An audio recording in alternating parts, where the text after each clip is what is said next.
Masa penantian Inggris masih terus berlanjut setelah adu penalti menggagalkan usaha Gareth Southgate dan anak buahnya untuk membawa pulang trofi turnamen besar ke negeri kelahirannya di Britania Raya. Halo, ketemu lagi dengan berita bola terbaru kilabola.com. Jangan sampai ketinggalan, klik tombol subscribe, like, dan tendang loncengnya. 3 dari 5 eksekutor Inggris yang kebetulan berusia 23 tahun, 21 dan 19 tahun gagal dalam tugas mereka menjebol gawang Italia dalam adu penalti setelah skor sama kuat 1-1 selama 120 menit. Apakah memang ada yang namanya hambatan kejiwaan di balik kegagalan adu penalti Inggris?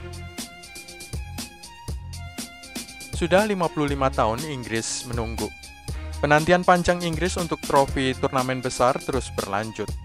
Skuad asuhan Gareth Southgate melihat impian mereka di Euro 2020 berakhir dengan kekalahan adu penalti di tangan Italia. Lalu lintas seluruh Inggris sepi saat mereka terpaku di depan televisi menyaksikan tim tiga singa berusaha untuk pertama kalinya dalam 55 tahun merebut trofi turnamen besar. Gol cepat menit kedua dari Luke Shaw membuat para penggemar bermimpi bahwa sepak bola akan pulang ke negeri kelahiran sepak bola daripada pergi ke Roma. Tetapi Italia merebut kendali atas final dan menyamakan kedudukan melalui Leonardo Bonucci dengan pertandingan kemudian dilanjutkan ke perpanjangan waktu dan adu penalti setelah usai dengan skor 1-1. Gareth Southgate pernah gagal saat adu penalti dalam kekalahan semifinal Euro tahun 1996 di tangan Jerman, dan para penonton di Stadion Wembley menyaksikan kekalahan adu penalti lainnya pada final Piala Eropa pertama negara itu. Jordan Pickford menggagalkan upaya dari Andrea Belotti dan Jorginho, tetapi tendangan Marcus Rashford membentur tiang sebelum kiper Gianluigi Donnarumma berhasil menebak arah tembakan pemain pengganti Jadon Sancho dan Bukayo Saka. Kesalahan Southgate menurunkan tim defensif. Ada dua kesalahan utama Gareth Southgate dalam partai final Euro 2020. Yang pertama, dia tidak pernah berniat untuk menang dalam waktu 90 menit.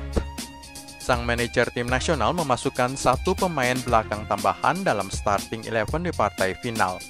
Kieran Trippier masuk sebagai salah satu pemain belakang, mengorbankan Bukayo Saka, mengorbankan satu pemain depan yang seharusnya bisa memberi assist tambahan, suplai bola, atau bahkan mencetak gol. Sejak awal, Gareth Southgate tidak mengincar kemenangan, tetapi mencoba bertahan agar tidak kebobolan. Selama permainan final, mereka memainkan dua macam formasi. 5-3-2 saat kehilangan bola, yang berubah menjadi 4-3-3 saat menyerang. Tetapi seperti yang terlihat dari statistik pertandingan, Inggris kalah di lapangan tengah, kalah dominasi bola, menyisakan hanya 35-38% saja dan hanya memiliki 6 percobaan gol serta satu tembakan tepat sasaran selama 120 menit, yaitu gol Luke Shaw pada menit kedua. Tidak ada lagi serangan tepat sasaran setelah itu. Kesalahan kedua, pemain belum panas.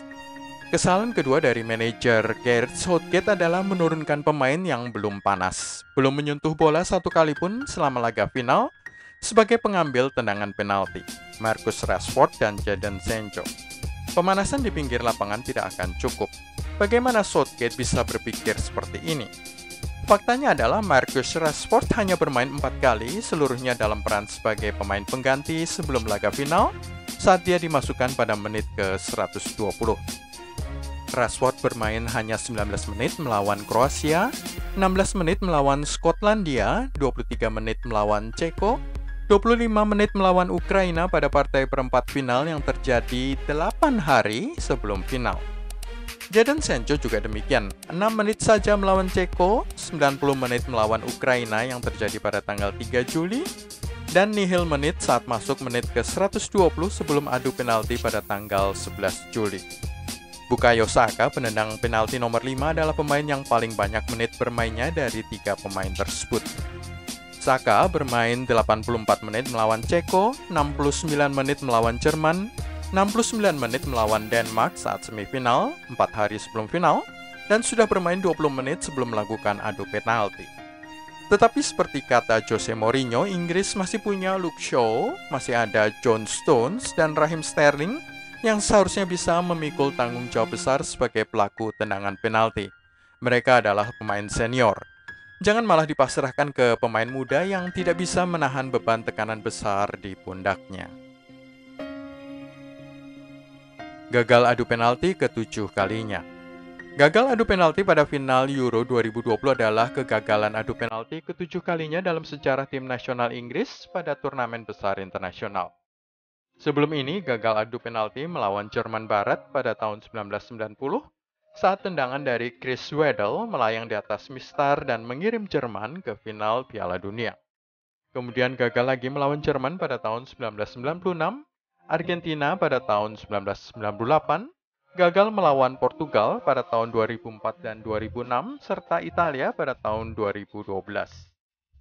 Gareth Southgate mengalami sendiri menjadi satu-satunya pemain Inggris yang gagal penalti pada Euro 1996. Dari 10 adu penalti sepanjang sejarah termasuk 2020, Inggris menang 3 kali melawan Spanyol pada Euro 1996, Kolombia pada Piala Dunia 2018, dan UEFA Nations League melawan Swiss pada tahun 2019. Namun dalam 25 tahun terakhir hanya 2 kemenangan adu penalti. Dan jika disempitkan pada Piala Eropa saja, Inggris sudah gagal 4 kali dari 5 kesempatan adu penalti terakhirnya.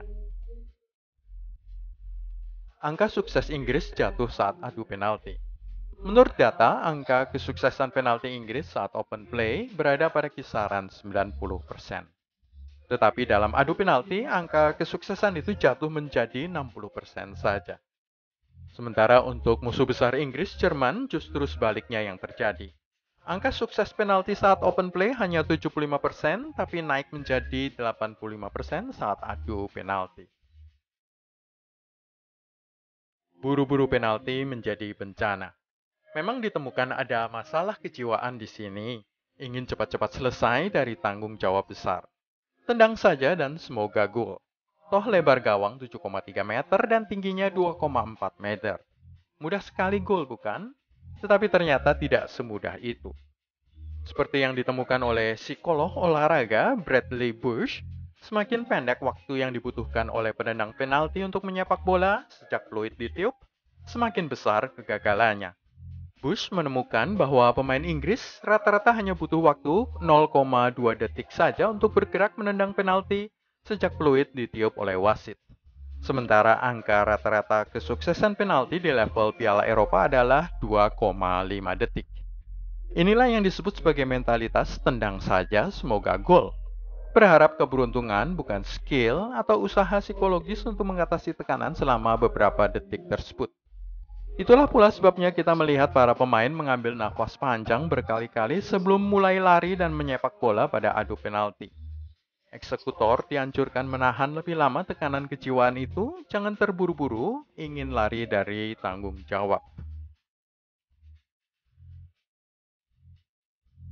Itulah semua dari gilabola.com kali ini. Klik tombol subscribe, like, dan tendang loncengnya untuk berlangganan berita bola terbaru.